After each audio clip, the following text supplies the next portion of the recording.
Hey everyone, I'm Graham Smith. We're just going to give it one more minute for a couple people to join, and then we'll kick right off.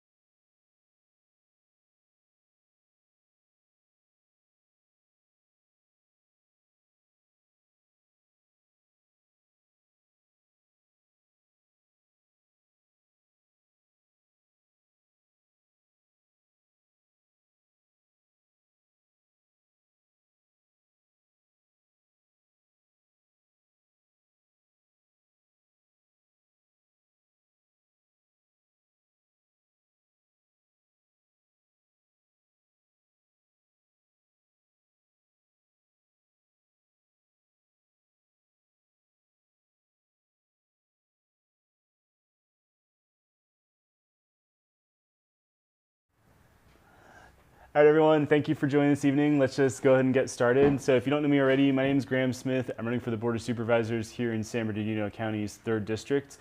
I've got a presentation I'll run through, but we're hoping to make this session as casual as possible. So there is a chat window in whatever platform you've joined through, whether it's Facebook or YouTube. There's like a 20-second delay between me talking and you hearing that, or between me talking and us getting the chat back from you. So please drop chat into the text as we go, and then we'll take a bunch of breaks to get to all your questions and comments. I just want to, for everyone, hi, my name is Mark, this disembodied voice. I am Graham's campaign manager. I'm running things behind the scenes. So if you hear me and you see that Graham's not talking, this is who it is. I will be reading his comments and questions from the chat to Graham to answer. And we have one already. Barbara, hi, from Needles. Barbara, the session that was specifically for Needles was from 5 to 6. So I'm so sorry. This session that we're about to start is for Redlands, Highland, and Mentone. However, 2 things. One, the recording of that session should have been posted already to either the Facebook or the YouTube page. In YouTube, if you go to the section that's entitled Live, you should see it, and it will have started. It should have a little timestamp on it that says about 5 p.m. You are, of course, more than welcome to stay for this session. Absolutely. The more the merrier. We're going to be talking more about city stuff this evening. But there are some broader county issues that affect all of us here in San Bernardino that maybe you'll find interesting. Yes, and if you would like to participate live, but you want to talk specifically about Needles, we actually had a very good session from 5 till 6, so you can watch the recording. But the next live session for Needles is on Tuesday, February 13th. If you're here because you got a text message from us, then the date and the time of that session is in the flyer that went with that text message. But yeah, I'm so sorry. A little bit of a mix-up there in terms of the time, but like I say, you're welcome to stay. You're welcome to watch the recording from the session that just finished, or you're welcome to come back on February 13th at 6 p.m. For the next live session for Needles. And we will be in Needles in person soon as well. So if you haven't already, please check out the website, smithforsb.com. We will post our full schedule of in-person events through our social media channels, which are all available on that website. So if you are at all interested, please check out the website and follow the campaign on social media for all the campaign updates. So let's switch back and talk some cities. So we're talking. Oh, I've got a question. I have to apologize. There is a typo in the text message to the residents of Needles that does say that tonight at 6 p.m. That is a my goodness. That is a mistake on our part. Please accept our apologies for that.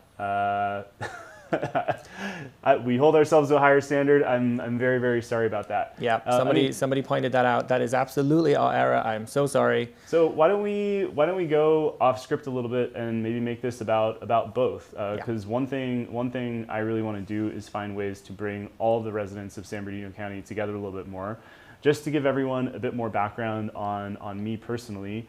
I live in a rural part of San Bernardino County. Mark and I are up in the mountain regions here. We're in what's called an unincorporated part of San Bernardino County, so our direct interface for all of our basic services is directly with the Board of Supervisors that I'm running for.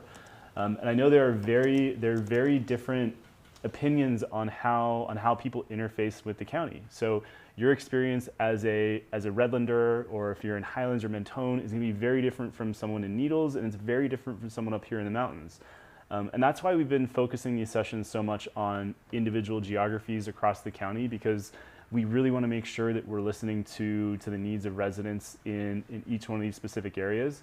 But if we've got some residents on from a few different parts of the county, it might actually be an interesting opportunity for us all to chat together and get some different perspectives on what's going on. Because one thing I've certainly found out and about campaigning, talking to residents, is if you're a resident in somewhere like Redlands or Highland, you don't necessarily have a whole lot of interface direct with the county, and this isn't a position that you necessarily care about too much, because you've got big established local city councils, particularly in Redlands and Highland anyway. It's pretty typical that you don't even think about the county too much, and especially in a city like Redlands, where generally things seem to be operating pretty well. I think it's easy to think that things are good and you don't necessarily need to care too much about what the county's doing.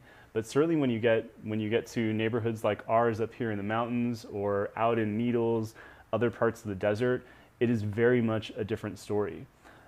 So why don't we just kind of well, I'll stop and see if there's any initial questions or comments in the chat. I really want to make this as casual and easy as possible. Yes. We do have a presentation that we can run through, but if we've got questions, let's just have a chat.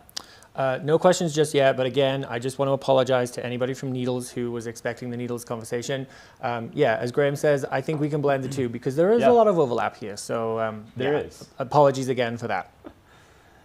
So why don't I kick off with a little bit of this presentation anyway, because the first part of it is relevant to people across the district. And we're actually starting off by talking about what a county supervisor does. And I'll admit to you, I mean, this is not a well-known position. It's not a sexy position on the ballot. And until about a year ago, when I got really involved in my local community here, I didn't really know what this position was, and I didn't know what the roles and responsibilities were. But now here I am running for this office, and what I want to talk about is what a county supervisor does. I'm going to give you some background on my professional background and why I think I'm actually a really great candidate for this role. Yeah, and I also just want to assure everyone that we will spend a lot of time in this session talking about specific issues, but I think this is important just to kind of set the backdrop so we all know, the job that Graham is actually applying for here. Exactly. So high level at Board of Supervisors. So what do these guys actually do? One is approving the budget. Well, not approving and allocating the county's budget, which is about $10 billion for 2024. Excuse me. So the person sitting in this seat has got to have really good confidence with dealing with numbers of this size and scale. Allocating resources, a big part of this job is figuring out where that $10 billion should go. How much of it goes to incorporated cities within the district, how much of it goes to the various county departments, unincorporated areas like ours. It's a big jurisdiction to oversee, so you've got to have familiarity with how to do that well. Most of the legislation that gets approved by the Board of Supervisors is really being passed down from the state of California and the federal government. So the intricacies of this job are figuring out how to apply that legislation to different parts of this district. And I'll talk later about this district is huge, and even something as simple as, say, we spend a lot of time talking to people in the desert about trash collection changes from the state of California. What works for us here in the mountains does not work for people in Redlands and Highland, does not work for people in Needles. So a big part of this is making sure we're being really relevant to all the really varied parts of the geography we have here in District 3. Last but certainly not least is securing investment. So as a county, we get a huge share of our budget. In fact, the single biggest source of funding for our budget comes through reimbursements from the state of California and the federal government. So the person sitting in this seat needs to know how to be able to go out and lobby for investment. So that's the job description in essence. And let me talk to you a bit about what I used to do professionally. So I've really had two phases to my career. Most of it was spent working in finance, and then I started a couple small businesses. So in my finance career, my main job was going out and both raising money to invest and then investing that money in private companies. So if you've ever had a public pension fund from one of the likes of SB Sarah here in San Bernardino, LA Sarah in LA County, or CalPERS, those were the kind of institutions we'd go raise money from. And they would give us money, the company I used to work for, to manage for them. And then what we would do is we would go out and identify a bunch of opportunities for how to allocate that funding. So the way I really think about this is that raising of money is kind of like the county raising money from the state of California and lobbying for investment. And then the actual investing of that money is kind of like the county allocating its budget. I was what was called a generalist, which meant I looked at businesses in all kinds of different sectors. So at this point in my career, I've invested money in manufacturing companies, healthcare, technology, software, childcare, education. I mean, you name it, I've either invested money in it or looked at it. And what that means is I've got a little bit of knowledge about a lot of different sectors, and it's really reflective of the businesses that we have that form San Bernardino's economy, and also a little bit about a lot of these departments that make up the county government. But I decided I didn't want to do corporate work for my entire career, so I left that job about 5 years ago, and then I've spent the rest of the time founding 2 small businesses. So one was an online health and fitness startup, the other was a topical skincare brand, and really what that gave me was an appreciation for just how hard it is to be a small business owner, and really how hard it is to be a small business owner here in San Bernardino County. And particularly, this is an area where I think we need to make a distinction between if you're a resident in an incorporated city like Redlands or Highland. I mean, even Needles is incorporated, but I feel like the challenges faced by residents in Needles are a lot more similar to the ones we have here in unincorporated San Bernardino County. It's really hard, and the county does not make life easy for small business owners. So this is actually a big part of my motivation for running, and something I'll talk about in a little bit. So taking this back to my experience, back to the actual job description of county supervisor, I've got confidence in dealing with the numbers of the size of scale that we need to deal with for our county's budget. So in my professional career, I raised and invested about $10 billion across hundreds of different companies. And the last firm I worked for manages about $400 billion. That's 4 times the size of San Bernardino County's GDP. So I definitely have a lot of confidence and comfort dealing with the size of figures we're talking about here. Allocating resources, I kind of talked about this already. A big part of my job was taking that pot of money, kind of like our county's budget, figuring out how to allocate that across a bunch of different companies. And it's very, very similar to the county figuring out how to allocate its $10 billion budget across all the various county departments and entities that sit within the county. Approving legislation, I think one of the points here is that this is a really fast-paced environment, and you need to be able to respond to stuff quickly. If you follow the campaign on social media at all, I hope you'll see that we've been doing this throughout the start of the campaign. We've chosen a bunch of issues to talk about, give really firm opinions and feedback, and we've really tried to do that in a timely manner. So that's something that was a core part of my skill set in my previous job, and something I know I can do well. And certainly something I can bring to the table here is securing investment. So I know how to lobby for resources. So in terms of dealing with the state of California and the federal government, knowing the questions to ask, knowing what to tell them to convince them to give us more resources, and also working with the private companies that all make up the economy that we have here in San Bernardino County. I know how to work with companies like this and convince people to come to San Bernardino to do business. So that's a whistle-stop tour on role as supervisor, what I bring to the table. So let's pause for some questions. Yeah, this is a good slide to stop on because we do have some questions that are relevant to this. So Barbara has a comment just saying, the board voted on an issue about a month or 2 ago. She can't recall exactly what it was, but it did affect Needles. And I thought this was an interesting comment because I think it's worth explaining to people who might not have attended a board of supervisors meeting how those meetings kind of go, and things like the consent calendar and transparency in the way that kind of the supervisors vote on things. Yeah, so a couple things to get into there. So it sounds like you have attended some board of supervisors meetings. If you haven't, it's kind of split up into a couple of different sections. A big part of this is actually approving spend on various departments and various contracts. And the point I like to talk about is, even though this county has a $10 billion budget, when you get into these smaller contracts, if each one of those isn't negotiated well to begin with, then those collection of small contracts actually add up to be a pretty big number and could cause problems for all of us. I think the other thing that I've noticed about the current Board of Supervisors is that there doesn't seem to be a whole lot of discussion or input on issues, and a lot of issues seem to be pre-decided. So I've only attended one supervisors meeting where I've ever seen them split vote on something, and it had to do with a development in Landers. Pretty much everything else is a 5-0 vote. So I actually went a few, maybe 2 months ago to speak out against a proposed ballot initiative, or not necessarily ballot initiative, but it had to do with not printing transparency information on the ballot. And the board voted unanimously to remove it from the ballot under the guise of cost savings, but at no point even asked how much this would save the county.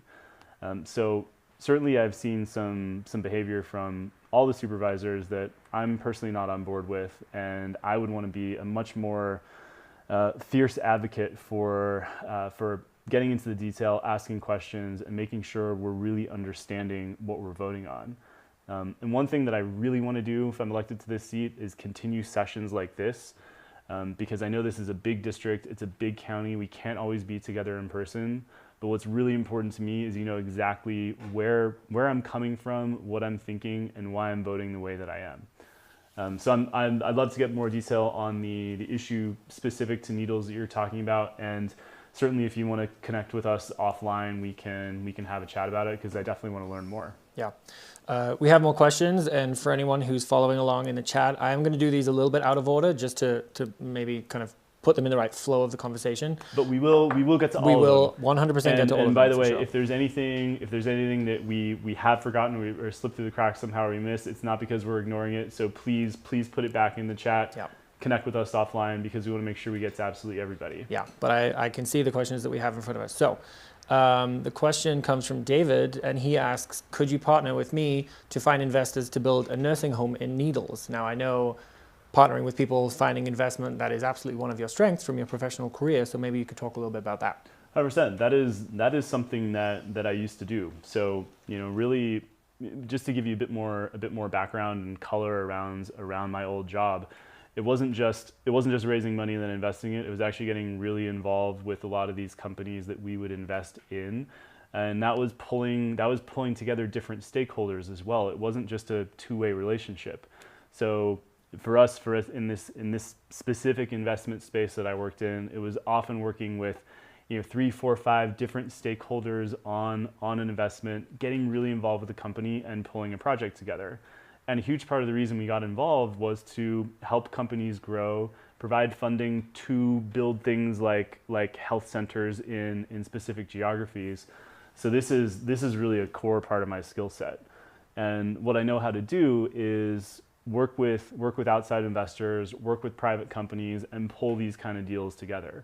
And certainly a huge complaint that we've heard of, not just in Needles, but across the district, is we need more access to rural health care.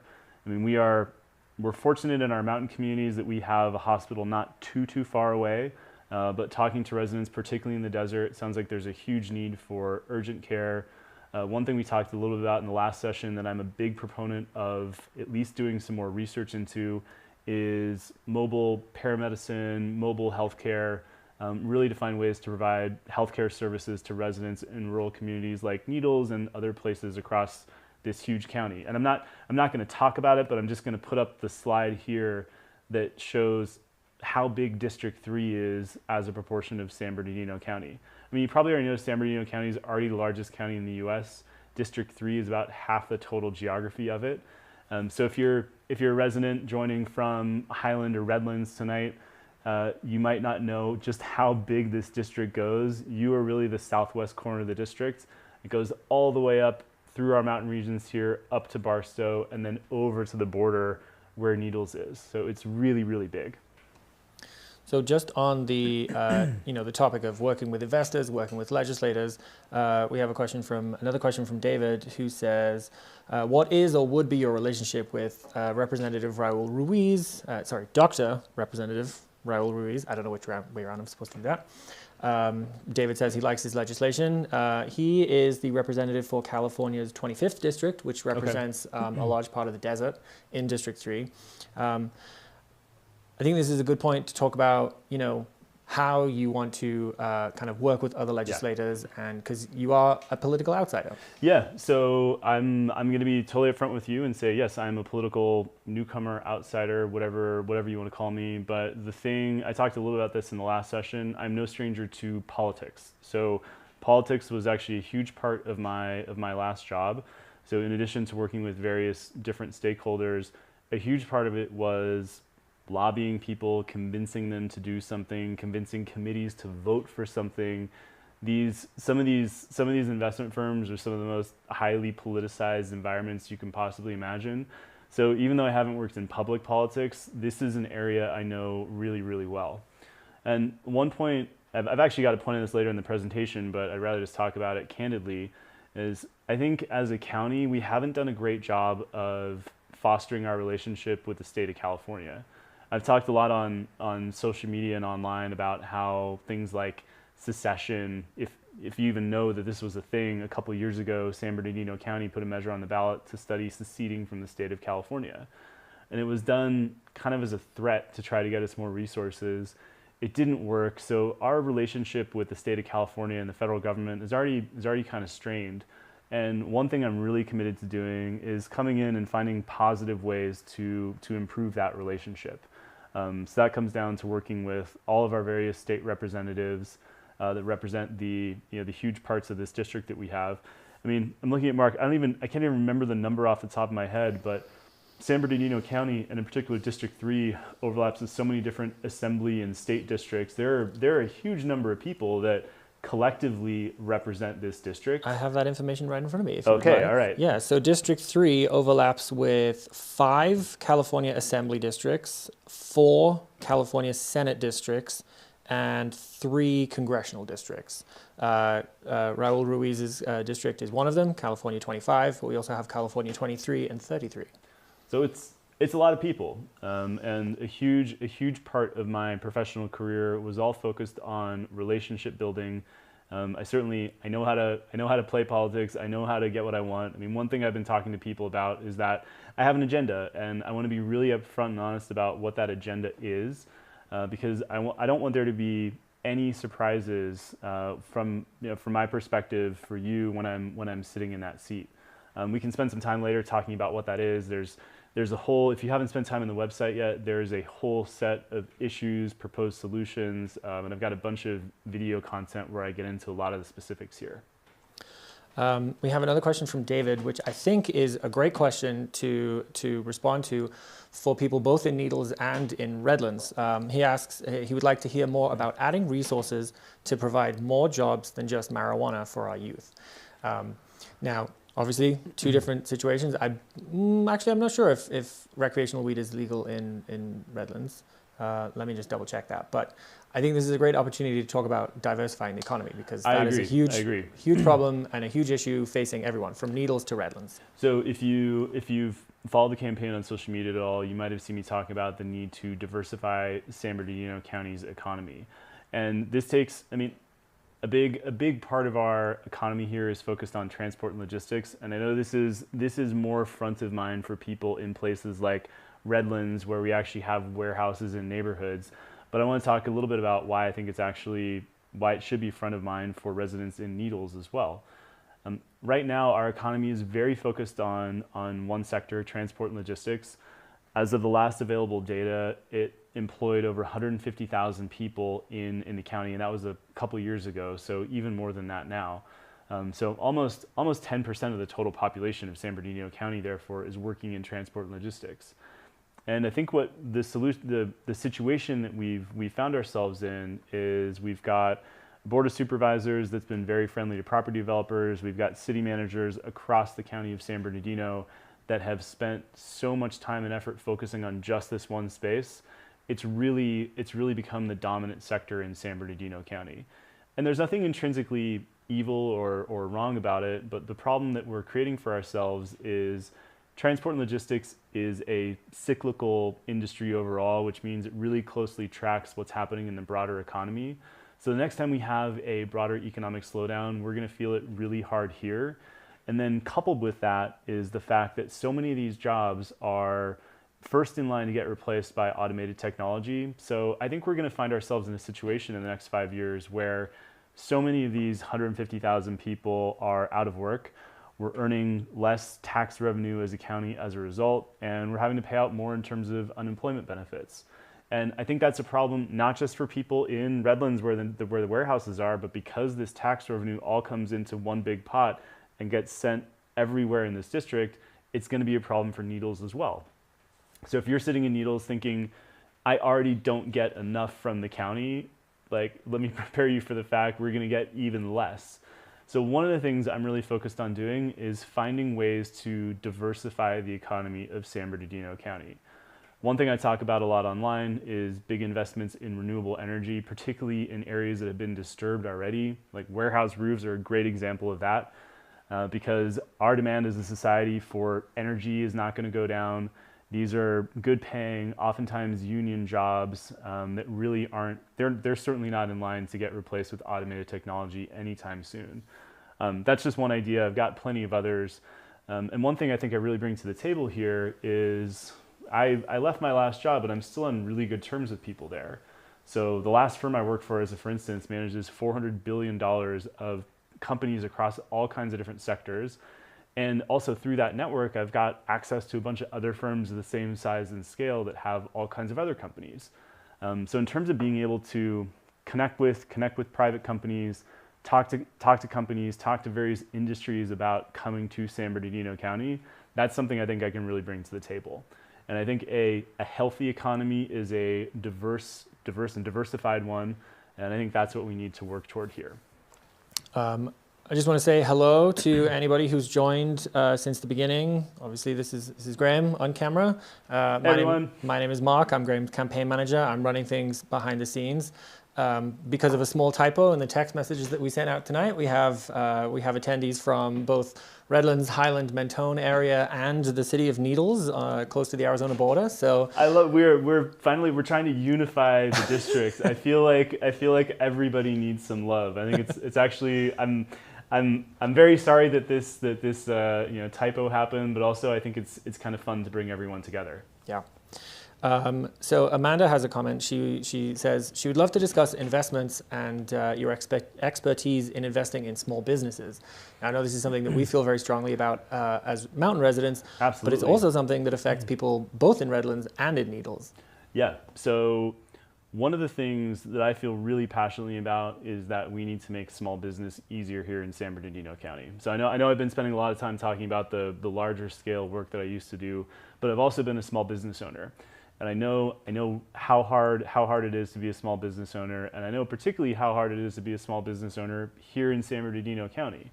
Now, you'll have different experiences with small business as you get across the district. So the experience of people in Redlands is going to be pretty different from the experience of people in Needles, which is going to be different from the experience of us up here in the mountains.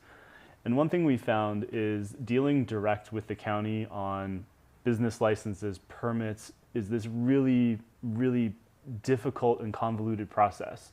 In the last session, and I've talked before, there's a little tiny restaurant just down the street from us that has been trying to open for 3 years. I'm talking like 10 seats in total. It's a little bar tavern thing. It's been 3 years of red tape, a lot of county nonsense, quite frankly, and the fact that just a couple is spending 3 years and what has wound up being, I believe, hundreds of thousands of dollars trying to open a tiny tavern, I think is kind of crazy. As another, for instance, there's a coffee cart that just opens in the next little village over from us. It took over a year for them to get permits for a mobile coffee cart. I'm really focused on finding ways to streamline the county's permit approval process. And I can't make any promises here, but one thing I really want to investigate is what we can do in terms of least delaying, pushing back some of the year one fees to open a small business, because I know it's already such a huge, oftentimes financial commitment just to build whatever business you're building. When you add on top of that all this county red tape and fees, it makes it really hard.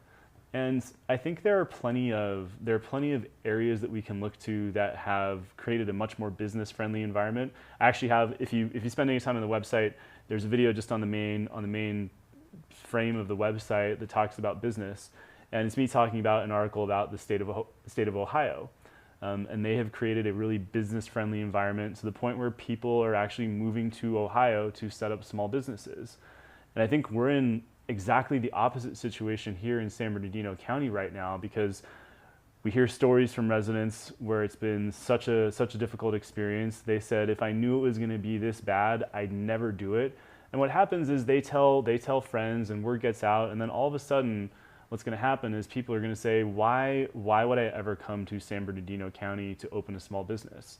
And I think that's a real problem for us, especially those of us that live in more rural parts of San Bernardino County, because ultimately small business is really the basis of our community, whether it's coffee shops or restaurants, or like we are here in the mountains, our local brewery is our community meeting spot. If those businesses are really hard to open and run, it's got a really negative impact on our community. And certainly as a resident in a rural part of the county, I feel that on a daily basis. So I just want everyone to know that I see all the questions, and we are going to get to all of them. I'm just trying to pose them in a way that makes sense with the flow of the conversation.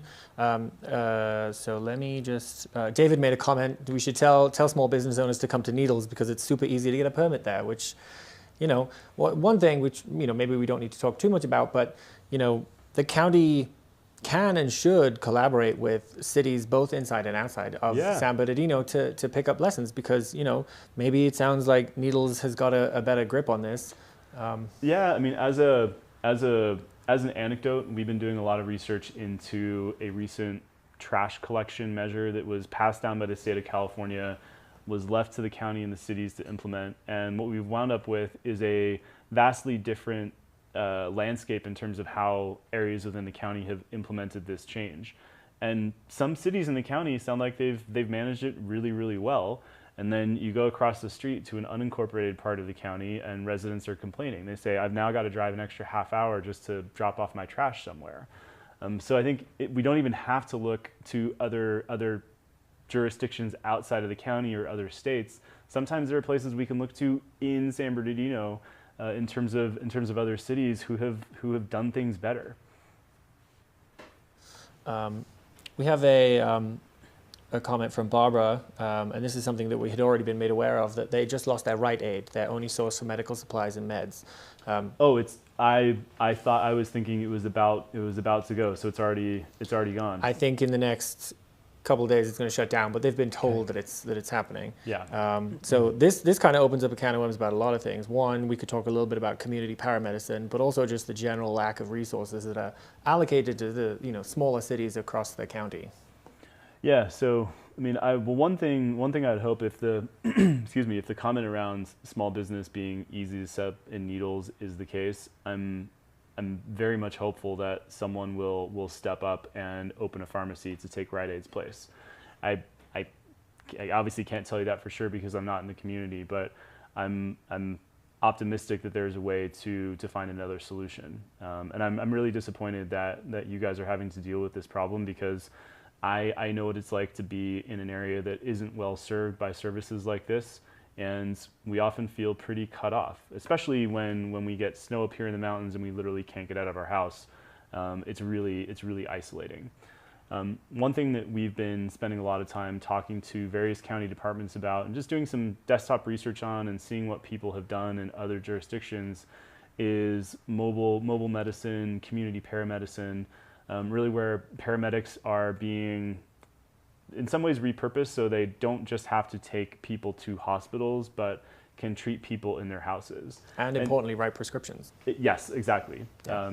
So although that doesn't help if you don't have a pharmacy to get it fulfilled. Correct. I mean, I'm assuming they have some basic medicine with them, but if it's something specific, that's a different story. So one thing that I'm really focused on exploring a little bit more, and again, this is, I know your experience in Redlands might be a little bit different, but looking at rural parts of the county, I think is important because we're all in this together. So we got to find ways to service residents both in populated communities like Redlands and Highland, but also get out to residents in Needles.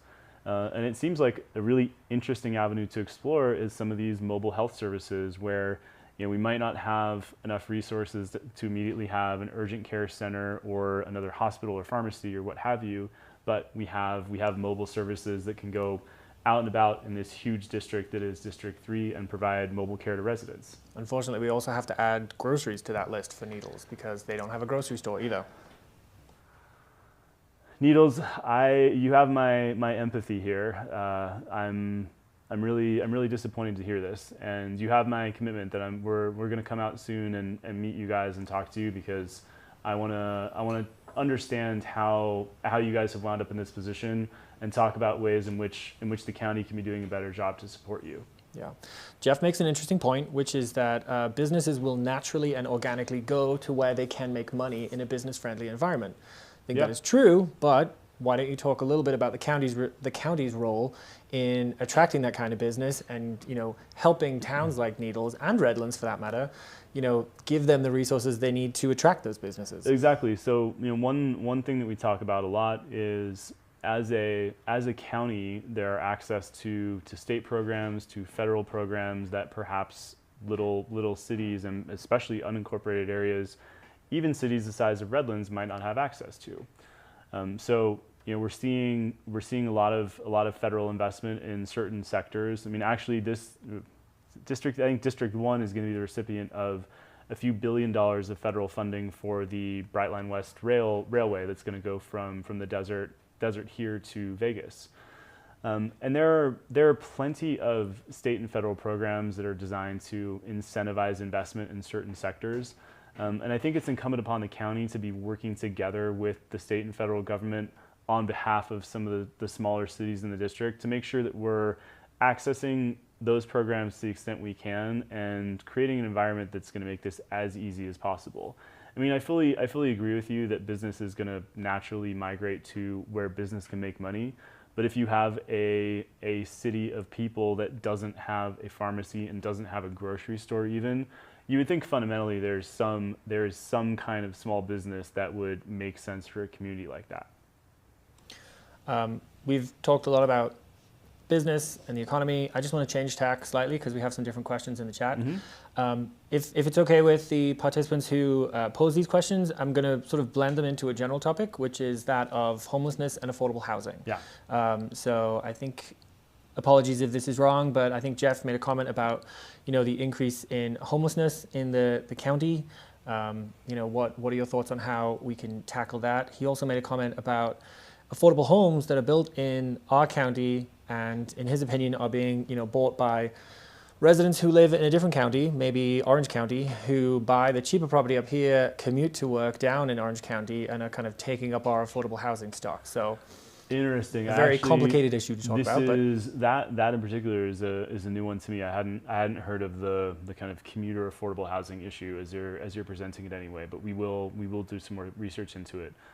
Zooming out for a second, I mean, one thing, one observation that we've made as we've done a bunch of research into this topic in the county is the county, and this goes back to the broader point of resource allocation, making sure we're spending our tax dollars effectively. One thing we've seen is some really inefficient use of funding. And that's come in a couple different forms. So one, about a year ago, the county allocated a decent chunk of money. It was just over $70 million, specifically for homelessness and affordable housing. What they found is as they started spending that money, homelessness continued to increase. It was only recently that they set up a subcommittee really focused on understanding the root causes of homelessness. So one thing I'm personally focused on is making sure before we are spending all of our hard-earned tax dollars, we know that we're spending it on something that's actually going to have some kind of result. I think throwing money at the problem is definitely not the solution, and we've already seen that fail. As a related point to that, we've also seen this county just completely mismanage homelessness funding. So again, about maybe just over a year ago, the county returned a chunk of federal homeless funding because it wasn't spent properly. Just 2 weeks ago, the county was named as a defendant in a lawsuit in an affordable housing situation that was bungled. Again, coming down to funding being misused. And I think the fact that we don't have people in these seats who are really keeping a close eye on the finances is becoming a problem. So my first solution to all this is making sure that we spend our money effectively. We know that we're spending it in areas that actually have some kind of provable result. Because the thing I always come back to with homelessness in this county is, even though it's become a huge problem, it does fundamentally feel like it should be solvable.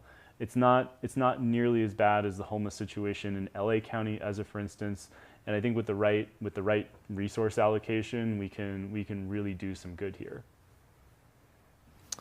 Okay, we have a question from Jolene. Just going to take a slightly different tack. She says, as the new logistics hub gets developed in Barstow and thousands of jobs and people go in, excuse me, what ways can we manage the impacts from, say, pollution and traffic? So this is something I talk about a lot on online, on social media and whatnot, is the air quality here, how our transport and logistics industry has been a huge contributor to that. So I've actually got a lot to say on this. So one is, I think certainly anything we're building new, and a big exercise that I want to undertake is establishing how we can retrofit a lot of our existing warehouse space. Because, by the way, in the Inland Empire, we have 1 billion square feet of warehouse space. It's a ton. And we're already supposed to be using that roof space for renewable energy, but most warehouses here are not in compliance. So I'm really focused on bringing those up to scratch, making sure we can install some renewable energy installations on the existing warehouse roofs. And if you do the back of the envelope math and just say, if we cover a half of the 1 billion square feet of warehouse space we have here in solar panels, you actually cover the entire electricity need of San Bernardino County per year.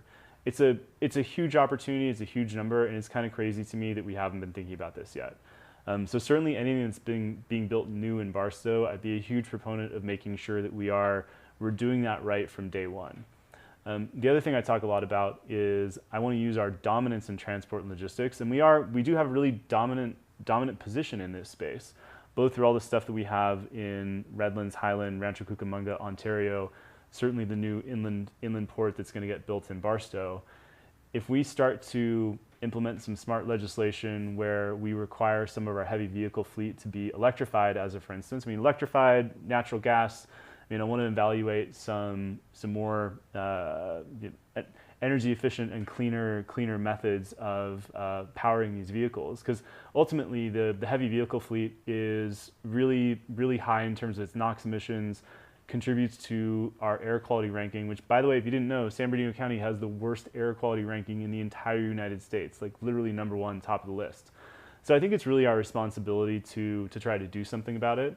And this also kind of goes hand in hand with secession a little bit in terms of how I want to deal with the state of California, because I know that electrifying trucks, as a for instance, is going to cost money, but I actually just posted a video about this the other day. The state of California just got a big grant from the EPA to start electrifying school buses. So the point of all this is to say that there is money to be had from the federal government and from the state of California if we're investing it into the right places. And one of those areas that I really want to explore is solar panels on warehouse roofs and starting to electrify some of our heavy vehicle fleet. Because it's kind of funny. People say, oh, you live in the mountains, you have this beautiful, clean mountain air, and it is absolutely not. We have the same polluted air that the rest of us in San Bernardino County have. And I think it's high time we change that. Just on that note, we have another comment from Jolene saying the donut hole warehouses near Redlands certainly cause unaddressed problems like trucks on residential roads with no big rig parking, etc. Yep. Just happy to hear that you're thinking ahead about these impacts. And yeah, I feel like the county has got a lot of experience with this, large industrial sort of warehouse type businesses now. So yeah, I really hope that you, if elected, but also the other Board of Supervisors members will learn some lessons and make some important changes. I think the other point to make on the warehouse space is I actually can't remember if I was talking about it in this presentation or the last one. We've been doing a lot of town halls, by the way. But in terms of how I think the transport and logistics space, because it's such a big part of our economy, because I think it's going to set us up for failure at some point. Another aspect I haven't even talked about yet is the fact that so many warehouses today are empty. I actually joined a picket line for the Teamsters union when some of the Amazon workers were trying to unionize. And just driving down San Bernardino Boulevard in Redlands, you see the number of vacant warehouses. You drive on the 210 freeway through Fontana, and you see all these warehouses with your company name goes here.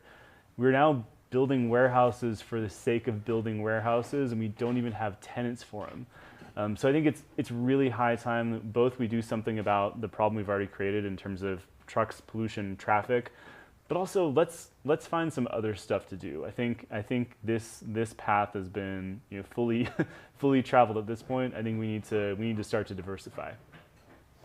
Barbara asks, this is quite a specific request, can you get us a long distance desert crosser drone? That sounds great. I don't know. I mean, I think this kind of speaks to the general point about the county supporting city councils in perhaps slightly more bespoke ways than county regulations are already set up for. That's a very good point. I can't remember if it was this session or the one before. We had, a comment was made, excuse me, about, potentially the lack of investment from the county in towns like Needles because of its low population. And this is kind of an issue that crosses the whole of the district, which is really that, there are a lot of underlying problems across the district, county-wide problems, and the smaller problems are still interconnected. But each area does have its own unique community, problems, issues, opportunities. And I think, maybe just talk very briefly on, how the county really needs to kind of adjust its approach to each of these different areas to get the most appropriate resources to each of these places without just kind of applying a one-size-fits-all approach. Yeah, I mean, well, we kind of, I don't know if the slide is still up, but I mean, just talking about District 3 for a second, it's in addition to being really big, it's also really diverse. And we've got mountain regions, we've got urban regions, and we've got desert regions. And certainly even within those regions, no two places are exactly the same. And there are a couple things to talk about here. One is in terms of opening small businesses, making the environment a little bit easier. To Mark's point on the whole one-size-fits-all approach, one thing we've seen is the county's regulations are heavily focused on life in a city. So if you're in Redlands, you might not be thinking about this front of mind all the time, but as soon as you get out to other parts of the district, this becomes a really big problem. And it's both hard to open the stuff that you want to in more rural parts of the district, and you're also not getting the support you need from the county. So I totally understand the fact that Needles is a smaller city, and you can make the argument that it doesn't need as much. But I think a big part of the reason that we're in this position is because the county isn't supporting it properly. I think if we had more resources coming to cities like Needles, it would be easier to open small businesses. We could have a supermarket, have a pharmacy, all the basic stuff you need to live your life. I mean, there's no reason why you shouldn't have a vibrant rural community in Needles. I mean, we've seen those created in other parts of this county and this district. It's oftentimes not easy. It's really hard for us up here in the mountains because our geography makes it really difficult. So whenever we try to open small businesses here, we run into all kinds of parking restrictions, as a for instance, because we're on a mountain and we don't have big parking areas or parking lots, and we face all kinds of struggles. And I know people in the desert face similar but different flavors of that. And if the county is not making things easy for people, then it has a real impact on our community. I just want to make a comment. Amanda has made a comment that she has housing solutions that she definitely wants to discuss with us. Do you want to just throw up the last page of the presentation just to, I mean, we'll go back to this at the end, but I just want to let everybody know that these town halls are a chance for us to discuss broad issues. But if there's anything very specific that you want to talk to us about, we are very very open to discussions with individual people about any topic. So absolutely. So we're just on that note, we're easy to reach. So there's a website, and all the social media handles on this slide.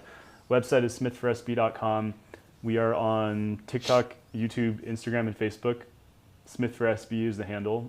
All those links are on the website, by the way. So if you start at the website, smith4sb.com, you'll find our phone number, our email, all the social media platforms, and we really make a point of responding to absolutely everything. If we don't get to you immediately, it's not because we've forgotten about it or we don't care. We're busy right now. I mean, if you don't know, the primary is on March 5th, and ballots are going to drop in another 5 days. So we've got a lot going on, but we will absolutely respond. So we are easy to get on all of those different platforms. Yeah. So I just want to go back to the discussion we were having before about renewable energy, solar panels and stuff. We've a few comments in the chat discussing, whether or not renewable energy is as great as it sounds. So comments about, the hazardous waste problems from Barbara of solar panels as their lives begin to expire, and a comment, I'm just going to scroll down and find it, from Jeff about, I'm so sorry, give me 1 second. Basically the fact that, nuclear energy is really, if we wanted to go all in on clean energy, nuclear energy is the way to do that. You want to talk about, maybe the kind of trade-offs that we're talking about here in terms of like renewable energy versus traditional? Yeah. So the way that I fundamentally think about this, and I want to get your input as well, is I know that there's no perfect solution, right? I think we are in a transitional phase as a society where we are moving to things like electric cars. I'm certainly aware of the challenges of disposing of lithium batteries, and there's not a perfect world yet. I'm a big believer that over time technology will continue to improve, and some of these issues will if not completely go away, they will get better. And I think we're on that path right now. So I know we're not in the ideal situation yet, but we are constantly moving there. So one of the ways I think about this fundamentally is, right now, if we have an opportunity to move away from fossil burning fuels that are polluting our air, contributing to our worst air quality ranking in the entire country, we should be finding ways to do that. And certainly, I've actually got a whole video where I talk about this, but our demand for fossil fuels as a society is going to peak at some point, but our overall demand for energy, I don't think ever will. We always, our population continues to grow. We continue to draw more energy for all the various things that we do. So we're going to need as much of it as possible. And I think there are a lot of different ways that can come. I mean, I talk about solar panels a lot because the math is easy, right? Figuring out, for 500 million square feet, what's your average daily electricity generation? You can do the math and figure out how much you think you're going to generate. And that helps put things in perspective for me in terms of, if we cover half of our warehouses in solar panels, we'll have enough energy to power our entire county. And I think that math is compelling, because even though we have some of the challenges we talk about in terms of disposal of these materials, I know there are huge investments we need to make into our electric grid to make this possible. But when I hear all these things, I also think about this is more economic opportunity, more jobs that can come to this district. I know it's going to take a long time, but I do feel like this is an activity worth considering. I also want us to think about a world in which San Bernardino County can be a net exporter of renewable clean energy. If people are coming to us to buy their energy, all of a sudden we're in a vastly different negotiating position with the state of California than we're in right now. Right now we're providing we're threatening with these empty threats to try to get more resources. If all of a sudden we've got this really, really vibrant economy, people are coming to us to buy energy, and we're really creating an area of dominance for ourselves, I think that situation will flip over. So I think it's something worth considering. I'm certainly also, I'm not fully opposed to nuclear energy as a fundamental thing. I mean, look at countries in Europe that do this well. I mean, France is a huge generator of nuclear energy. Just so you know, I used to live in Europe for 12 years. So, you know, one of the things I'm trying to bring to this seat is some breadth of both personal and work experience. And there are countries around the world that manage that well. I do feel like we're decommissioning a lot of nuclear sites here. I know there are certainly safety concerns with everything. So, you know, solar and wind is an easy one to talk about because, like I said, the math is easy. The technology is getting cheaper. They're getting more efficient.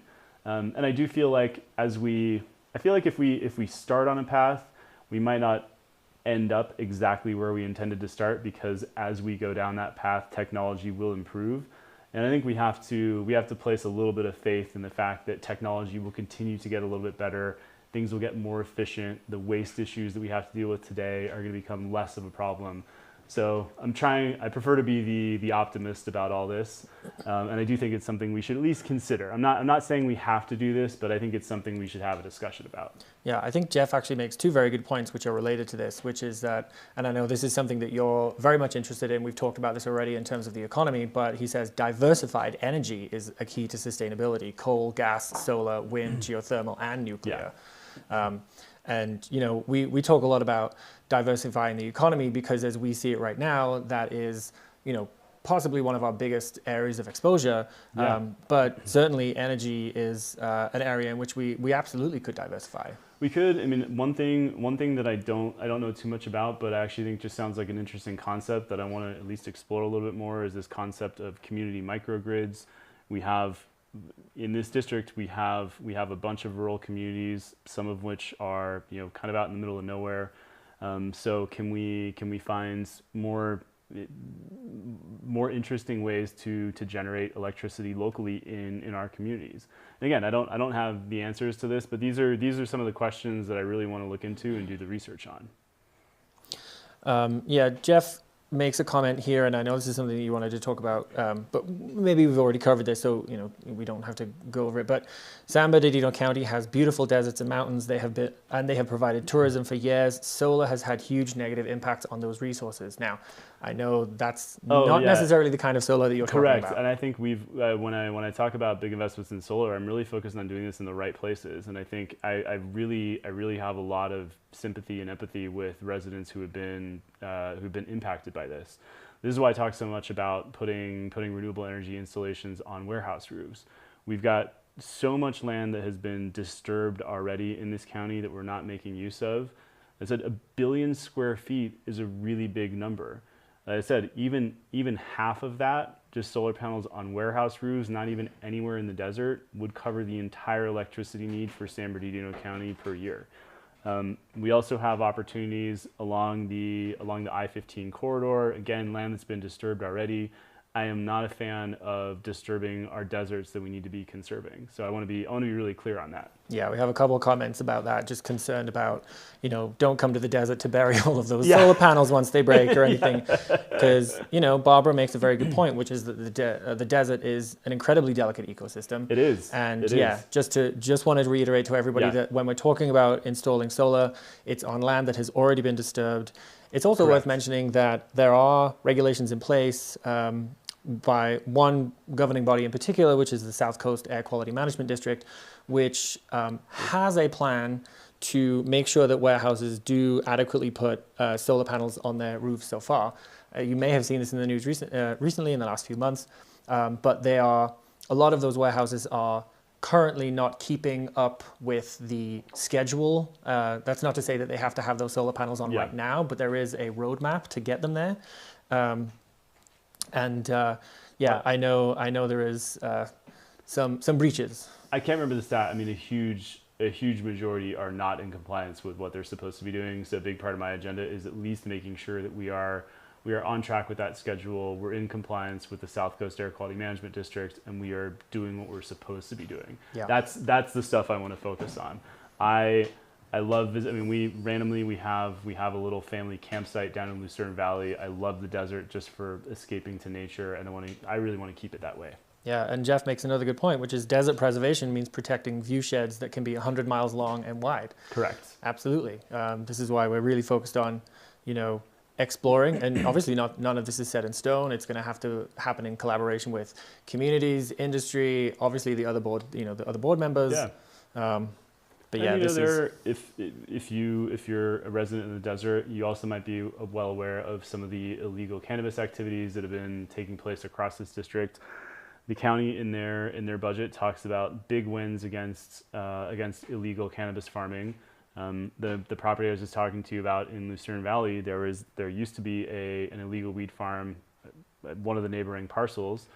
The county closed it down, but now it's just a junk heap in the middle of the desert. So even though the county is claiming success, they're leaving trash everywhere, completely screwing up the view. To your point, and I think we need to be doing a better job overall in all these areas. We need to clean up the desert, preserve its natural beauty, and then do what we're supposed to be doing in the cities. Yeah, I think this is a good point, just to kind of make the point that none of this is easy, right? Correct. We're talking about balancing a lot of different things here. So it's clamp down on illegal weed farms that are creating violence in communities, but find a way to perhaps make legal weed farms a contributing factor to the economy of small towns without becoming an eyesore. We're talking about diversifying energy without disturbing the desert ecosystem. I mean, it's a delicate balancing act, but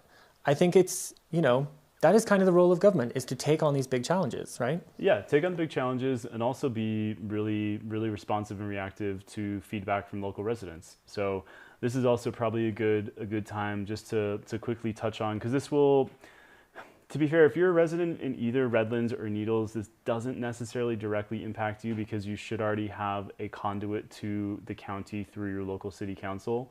But one thing we talk to rural residents about a lot is the fact that the county used to have a much bigger network of these things called MACs, which are municipal advisory committees. And really the purpose of those is to be a conduit for a local rural area to really explain to the county what residents want. Recently, the county has disbanded a lot of them. I think that's personally a crazy move. A big focus for me here is reestablishing as many of those as possible, so that as we get into some of these rural desert communities, we know exactly what residents there want. I think the main role of local government here is to listen and respond to what residents really need. Barbara has a question just on that note. As a supervisor, do you have an action plan on to tackle the cartels? Operation Hammer Strike, the San Bernardino Sheriff's Department plan, has been fighting a horrendous battle to eliminate illegal cannabis. I think this is a very important point, just to kind of maybe circle back briefly to what the role of the supervisor is and isn't, is probably an important thing. No, 100%. I mean, so one of the things I go back to on the whole job description of supervisor is the main thing you're there to do is to figure out how to allocate the county's resources to make departments work well. And I spend a lot of time reviewing the county's budget, and I've found plenty of areas that I think are wasteful spending. There are a lot of areas where if I were sitting in that seat, I would go to various department heads and ask questions about, why does this number not make sense? This looks too high or too low. I think there's a lot of fat in this budget that we can reallocate to other areas. And if we don't have enough resources allocated to the sheriff's department, as for instance, for enforcing against this stuff, then we need to find a way to get that money. And I don't think the answer is raising more taxes. I think the answer is making sure we're spending the money we have efficiently and effectively. And I mean, I'll be really open about my criticisms of the current board. I don't think that's something we've done a great job of, certainly the last few years, but really over the history of San Bernardino County. Yeah, I think it's an important point to make here that it is not the job of the supervisor to try and be an expert in all of the different areas that the county operates in. So the supervisor is not the sheriff. The supervisor is not supposed to be the head of the land use services department or the planning department. It's their job really to provide challenge, to provide insight and perspective so that each of those departments can work in harmony together and to make sure that they get the resources that they need. But what it is your job to do is, if it's the sheriff's department who's enforcing against this stuff, to go to the sheriff and say, okay, what do you need to do this job properly? How do we get the resources that we need to get the job done? That is the role, and certainly this is expertise and experience I bring to the table, going through these big budgets, finding the fat to trim, picking out the anomalies of questions to ask. This is something that's in my bread and butter of my professional experience, and this is something I know I can do a really, really great job at. Yeah, in Jeff's opinion, he says the Board of Supervisors needs to increase the Sheriff's Department budget. There's no fat in that one at all. I think it's worth just clarifying that when we're talking about the budget, we're talking about the county's entire budget, which is $10 billion and covers dozens of departments. Exactly. Yeah.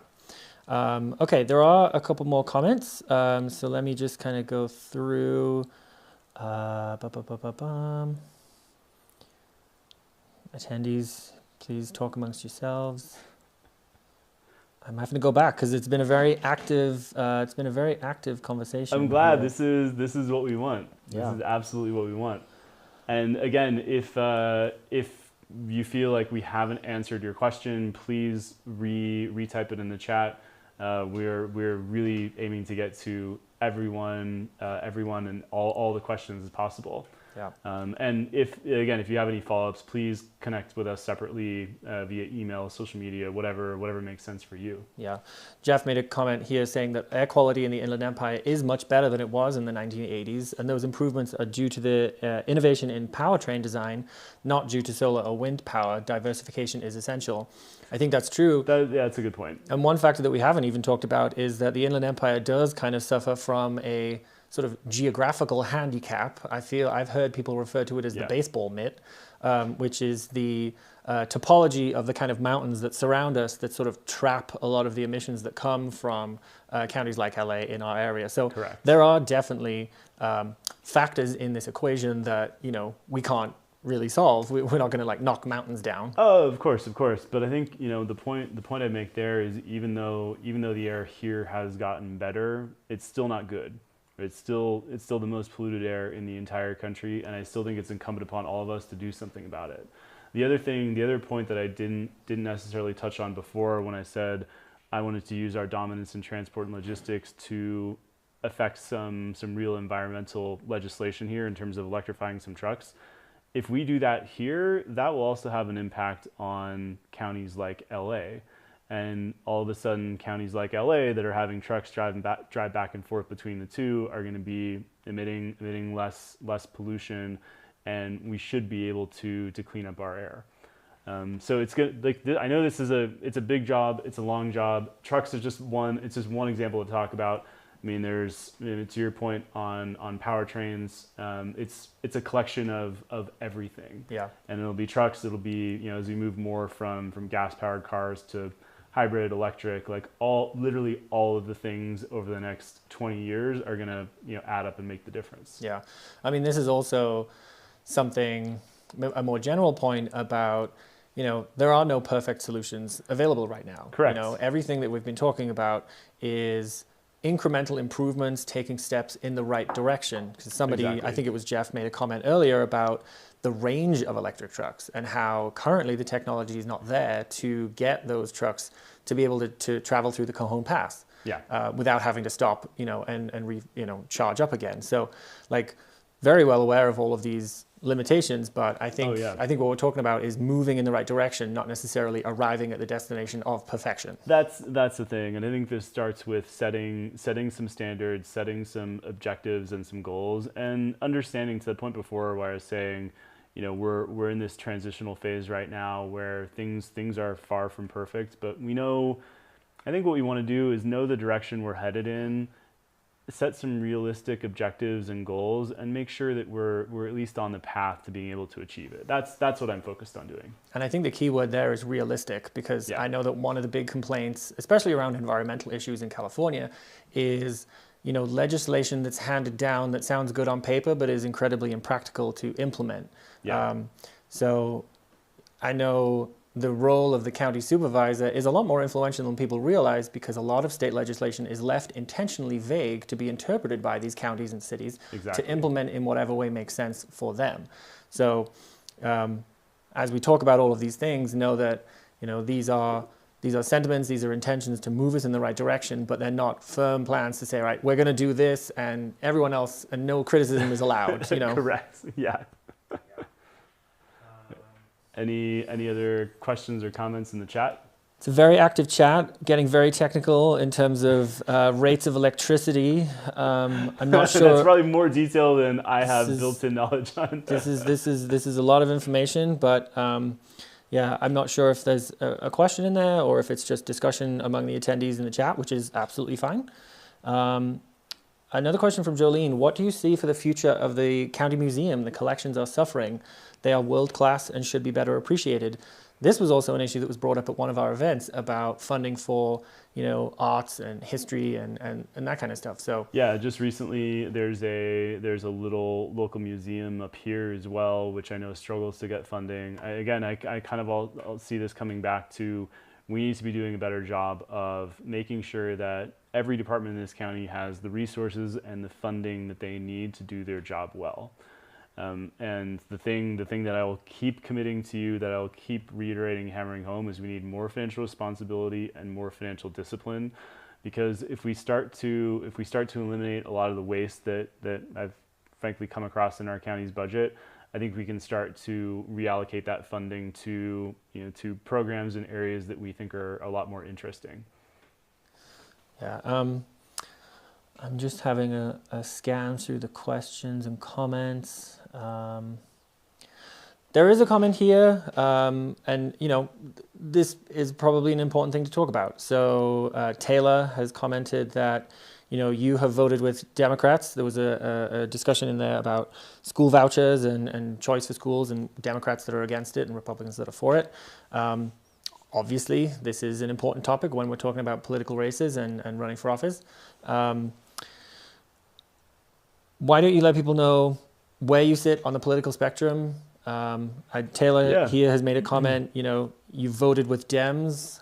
I feel like that's perhaps a little bit too strong in terms of your alignment with Democratic values versus Republican values. And quite frankly, how that ignores the size of the overlap between what everyone... Yeah, and actually, I'd love to get a bit more context when you say voted with Dems. I'm not exactly sure what you're referring to specifically there, but let me give you a bit of background on who I am and where I'm coming from. And I've actually addressed this topic head on with a full video on Instagram and YouTube and whatnot, because we get a lot of questions about it. So the way I answer this question is, first of all, I think it is important to recognize that this seat is nonpartisan. And to my mind, it's nonpartisan for a reason. And the reason for that is because when we talk about local government services, we should all have a vested interest in making sure those services work as well as they possibly can. So things like making sure our roads are paved and our county departments are well resourced and our sheriff's department is being able to do its job. Those are just core aspects of what the county should be doing every day. That doesn't necessarily have anything to do with where you sit on the political spectrum. I also think fundamentally a big part of the reason that we're in, I'd say let's admit we're in a pretty toxic political environment as an overall country. I think both career politicians and the two-party system we have in this country has really contributed to that environment. And the thing I always come back to is, what do most people want out of life?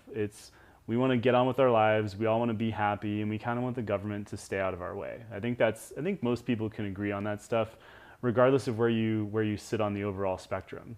And I think what's happened as a society is we've had a couple of issues get really overblown and has made us really all angry at each other for, I'm not going to say no reason, but we're a lot angrier than we should be, because I think what we need to remember is we have a lot of common ground between us all. Yeah, we do seem to focus more on our differences than our similarities. Yeah, and I bumped into a neighbor on a dog walk the other morning. We were having this very similar discussion, and we have slightly different political views, but she was saying, they're just trying to make us angry. They're trying to blow a couple things out of proportion, make us mad at each other. And we said, what do we want? We want to get on with our lives. We want to be happy, run a small business up here, whatever it is. Most of that overlap that happens in the middle, I think, is common between everyone. But to tackle it head on, so one thing that's important to note here is the fact that I'm an openly gay guy. I don't think that has any impact at all on my ability to do this job really well and represent everyone with compassion and with authenticity. But at a national level anyway, the Republican Party is saying things about taking away some of my rights, and the Democratic Party isn't. So I am a registered Democrat. I do have the endorsement of the party, if that's worth anything to anyone. But there's also a lot of core conservative principles that I really subscribe to. So when I talk about things like financial responsibility, financial conservatism, the government, the role of government should be to do its job and then get out of your way. This is all stuff that I also really subscribe to. So I really do think I can bring a balance of both, and certainly on the financial responsibility side of things, none of the other candidates can come close to credibly delivering what I can bring to the table in terms of that kind of thing, which I think at a county level we should all remember is fundamentally what we want, right? We're all spending our tax money, or we're all paying tax money into this system, and we want to make sure that's spent as effectively as humanly possible on the basic stuff like keeping our roads open, making sure we've got easy small business. If we want to improve our houses, it shouldn't be years of red tape. Like, I think we all just want to get on with our lives and be happy, and that's kind of what I'm here to do. It does sort of feel like over the past few years with a lot of political rhetoric that people on either side of the political spectrum have sort of developed a caricature of people on the other side. And yeah. I think that is both inaccurate and unhelpful, divisive. It creates a lot of anger and tension because, as we've seen from the discussion today, I'm getting the impression, and I hope everyone will forgive me for assuming anything, but I feel like we've had voices in this chat from both the left and the right and the middle. Which is great. Which is great. And, yes, we may differ on how things should be done, but I do feel like there is so much in common. So, I'm not referring to anyone specifically in the chat, but Democrats want a business-friendly, they do want a business-friendly environment, and they do want responsible spending. Nobody enjoys being taxed, so I don't know that that's necessarily something that you can accuse Democrats of. And Republicans do care about the environment. They do care about social issues. They do, want to help homeless people. So I don't know exactly how we ended up here, but one thing I know you're very, very keen on, and we've talked openly about your personal politics, but we've really tried to focus on your specific priorities and how you want to actually just help people in this county. Exactly. And not push the agenda of either party. And it's kind of, I think it's kind of incredible we've had this discussion tonight with, I know it was meant to be, one for Needles, one for Redlands and Highland. I love the fact that we brought everyone together because we've got people from all kinds of different backgrounds, both politically, geographically, all types of different positions. I think we need to realize we're all in this together, and there is a set of priorities that this county can execute that is going to make life better for all of us in this county, and those are the things I'm really focused on trying to do. Yeah, and I just want to respond to Jeff. He says you brought it up. Which of your rights are they trying to take away? Not sure why we can't have a supervisor's discussion without a candidate's orientation coming up.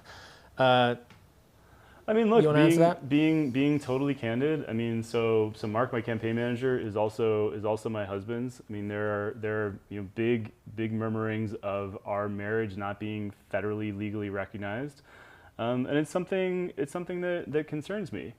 I don't necessarily want to live in a country where my marriage is legal in California but not in another state. Again, I want to find ways to bring all of us together, and I think nationally, I think politicians on both sides. By the way, I'm not blaming one side for this. I am blaming both sides. They're both guilty of just trying to drive a wedge between people and drive us apart. And all it's making us do is talk about issues that don't really affect most of our happiness in our day-to-day life. Yeah, and Jeff, if you want to learn more about this, I would recommend you look into Mike Johnson, the Speaker of the House, the third most powerful politician in the country, and his opinion on this. But I completely agree with you. This is not a topic that we feel is entirely relevant to this position. We never really bring it up.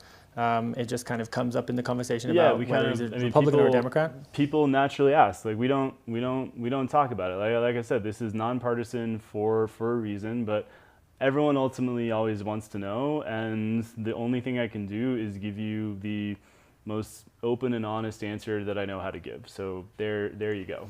Yeah, and just to reiterate, that was just to address the question of whether Graham is a Democrat or Republican. We would very happily not talk about that, but people ask. People care, and you know, his orientation and my orientation is a part of that. But like I said, it's way more important that we focus on issues that affect people in this county. Correct. We're not here to ruffle any feathers in that regard. I want to be here to bring people together, not drive people apart. Yeah. That's really what I'm here to do. Yeah. Okay. I think we've covered basically everything. I'm just going to put the last slide back up. If Okay. there's a specific topic that you want to continue this conversation, Ellen, I know we wanted to kind of connect with you. There are still lots of things that we want to talk about. I'm just going to put the third slide up there so you can see. Just a reminder to anyone, you can get in touch with us at any time. The website, smithforsb.com. There you'll find both information on the issues that we've talked about tonight and an email address that you can get in touch with us. If you are on social media, which we know a lot of people aren't, but if you are, at smithforsb is the handle for Facebook, TikTok, YouTube, and Instagram. I think. Correct. And then the only other request that I would make is, I mean, obviously, if anyone's interested and wants to support the campaign financially, that is really gratefully received, because we're doing all this grassroots. We're not taking any corporate donations, which I think is a big differentiator between us and the other campaigns, and certainly the Board of Supervisors. But the most helpful thing you can do is just tell your friends and family. So if everyone who's joined tonight even picks up their phone and texts 5 people the link to the website just to learn a little bit more, that's incredibly helpful. So just to give you some context around the timing we're dealing with here, ballots drop from the 5th of February, and then the actual primary is on March 5th.